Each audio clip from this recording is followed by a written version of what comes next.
Hello दोस्तों। हमारे group में ऐड हो चुकी थी एक काली थार और दिल में थी एक्साइटमेंट इसको कहीं नई जगह लेकर जाने की। हम चार दोस्त काफी दिनों से प्लान कर रहे थे कि कुछ नया करते हैं और फिर डिसाइड हुआ कि लेट्स गो उज्जैन, बाबा भोले की नगरी। हर हर महादेव। जैसे ही प्लान आया, विदाउट अ सेकेंड थॉट सबने प्लान बना ही लिया कि यही वो जगह है शायद जहां हमें जाना है। बिना कुछ सोचे समझे हम लोग निकले फ्राइडे की इवनिंग को, यह सोचते हुए कि 10 घंटे की जर्नी मुंबई एक्सप्रेस वे, इससे अच्छा और क्या ही हो सकता है। जैसे ही हमने गुड़गांव को क्रॉस किया, हमने रियलाइज कर लिया कि it will not be eight normal day, क्योंकि बारिश बहुत तेज हो रही थी और रोड पर ट्रैफिक काफी था। जैसे ही हम पहुंचे मुंबई एक्सप्रेस वे पर, जो कि जाना जाता है अपने ब्यूटीफुल लैंडस्केप और इंफ्रास्ट्रक्चर के लिए, यह लगभग 1300 किलोमीटर लॉन्ग हाईवे अभी भी अंडर कंस्ट्रक्शन था, ये ज़रूर पता था। बट हमारे साथ क्या होने वाला था इसकी शायद हम में से किसी को भी भनक नहीं थी। थार ने हमें बिल्कुल भी डिसअपॉइंट नहीं किया और हम क्रूज करते जा रहे थे इस हाईवे पर, बारिश के बीच में, उस ठंडी हवाओं का मज़ा लेते हुए। रास्ते में डीजल फिल कराने के बाद हम रुके कुछ फ़ोटो सेशंस के लिए, जिनका अपना ही मज़ा था। बारिश में फ़ोटो खिंचाना बहुत ज़रूरी था और मज़े तो आ ही रहे थे। अब शुरू होने वाला था इस स्टोरी का सबसे बड़ा थ्रिल, जिसमें लगभग 12:30 बजे जब हम पहुंचे सवाई माधोपुर टोल पर, जहां हमें रोक दिया गया हाईवे पर ना जाने से, और हमें बोल दिया गया कि यह हाईवे आगे से ब्लॉक्ड है और आपको डिटोर करते हुए यहाँ से जाना होगा। हमें जरा सा भी अंदाजा नहीं था कि हमारे साथ अब क्या होने वाला है। बारिश लगातार हो ही रही थी और थार को शायद मजा आ रहा था इस मौसम में और ठंडी हवाओं को रात को क्रूज करते हुए जाने में। जरा सा चलने के बाद ही हमें रियलाइज हुआ कि ये रोड हाईवे तो कहीं से नहीं है, पर हम होपफुल थे कि जो भी होगा हमारी थार हमें कहीं भी डिसअपॉइंट नहीं करेगी। और वो समय बहुत ही जल्दी आ गया। लगभग 1 घंटे की ड्राइव के बाद हमने मुश्किल से 50 किलोमीटर्स ट्रैवल किया होगा और हमने रियलाइज़ किया कि रोड पूरी फ्लडेड है और दोनों तरफ गाड़ियां ही गाड़ियां खड़ी हैं। अब हमें ये डिसीजन लेना था कि क्या हम भी उस लाइन में खड़े हो जाएं, या थार जिसलिए जानी जाती है ऑफ रोडिंग के लिए, एक अटेम्प्ट कर इसे पार करने की कोशिश की जाए। हम चारों ने आपस में सजेशंस लिए तो ये डिसाइड हुआ कि लेट्स डू इट, और थार ने बिल्कुल अगेन हमें फिर से डिसअपॉइंट नहीं किया और हम लोगों ने बहुत ही प्यार से इस पानी को क्रॉस किया। ऐसा लगभग अगले हर 1 घंटे के बाद हमने दोबारा एक्सपीरियंस करा और थार हर बार शायद और भी अच्छा परफॉर्म करते हुए आगे निकल गई। सवाई माधोपुर से टर्न लेने के बाद जितना भी ट्रैवल हमने किया था, उनियारा, नैनवाड़ा, हिंडोली, बूंदी होते हुए कोटा, यह ट्रैवल सच में बहुत ही ज़्यादा एडवेंचरस और ख़राब रोडों से भरा हुआ था। सुबह 6 बजे लगभग जब हम चेट पहुँचे, वो बहुत ही डिफरेंट थे।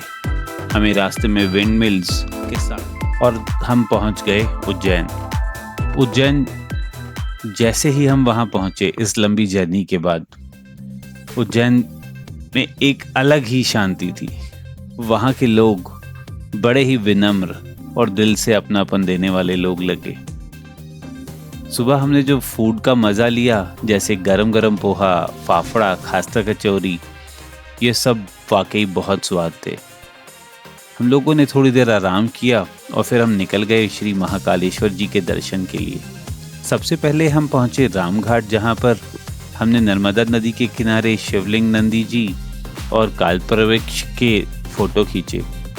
लगभग 30 मिनट यहाँ शांति का अनुभव किया और सच में ये डिफरेंट फीलिंग थी। उसके बाद हमने दर्शन किए। दर्शन में हमें ज़रूर लगभग 2 घंटे लगे, पर वहाँ का हर एक मिनट काफ़ी कीमती। मंदिर के अंदर की घंटियों की गूंज, मंत्र जाप और शिव भक्तों की आवाज़ एकदम रोमांचक और आत्मा को छू लेने वाली थी। उज्जैन, जो महाकाल की नगरी कही गई है, पवित्र शिप्रा नदी के किनारे बसा है। भारत का सबसे प्राचीन और आध्यात्मिक नगरी में से एक माना जाता रहा है।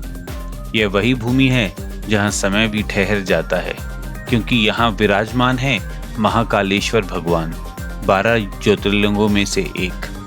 सुबह की भस्म आरती, मंदिर की घंटियों की गूंज और हर हर महादेव की जयकारे सब मिलकर ऐसा माहौल बनाते हैं कि आत्मा को छू जाता है। उज्जैन सिर्फ एक शहर ही नहीं बल्कि एक अनुभूति है, जहाँ श्रद्धा, भक्ति और शिव एक साथ अनुभव होते हैं। यहाँ की व्यवस्था बहुत ही अच्छी लगी। काफी लोगों से बातचीत की और हर एक बंदा बहुत ही अच्छा लगा। ऐसा लग रहा था कि शायद यही बेस्ट टाइम है यहाँ विजिट करने का। थोड़ी सी शॉपिंग करने के बाद हम निकल गए श्री ओमकारेश्वर टेम्पल के लिए, जो कि लगभग यहाँ से 150 किलोमीटर की दूरी पर है। और इस 150 किलोमीटर का सफर 4 घंटे का था, पर रास्ते में जो माहौल मिला वो भूलने लायक नहीं था। हर घर के पास शिवलिंग बना है।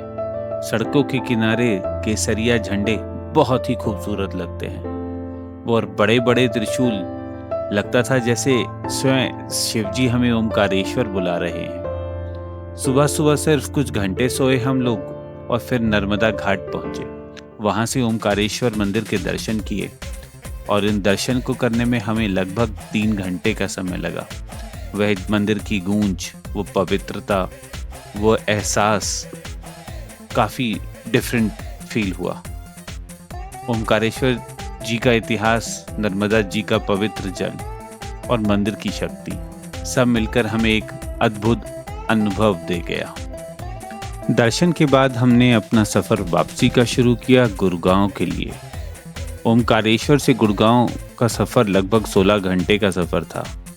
रास्ते में हर तरफ हरियाली, विंडमिल्स और कभी कभी एकदम शानदार हाईवे है।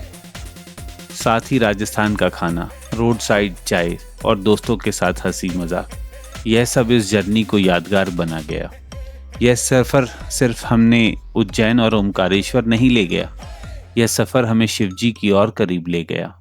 एक तरफ रोड ट्रिप का एडवेंचर और दूसरी तरफ भक्ति का अनुभव, दोनों मिलकर बन गए हमारी जिंदगी की एक अमर कहानी। यह सफ़र सिर्फ गुड़गांव से उज्जैन तक का नहीं था, यह था एक अंतर यात्रा मन से शिव तक का। हर बारिश, हर डिटोर, हर कठिन रास्ता हमें एक ही बात सिखाता गया, जब रास्ता मुश्किल हो तब शिव पर भरोसा रखो। महाकालेश्वर और ओमकारेश्वर के दर्शन ने हमें यह एहसास दिलाया कि जिंदगी भी इन मंदिरों की तरह है, बाहर से कठिन और अंदर से पवित्र। हम 4 दोस्त निकले तो थे एक वीकेंड रोड ट्रिप पर, लेकिन लौट कर आए कुछ और ही लेकर। एक शांति, एक श्रद्धा और एक अनुभव जो हर बार याद आएगा जब भी कोई रास्ता कठिन होगा।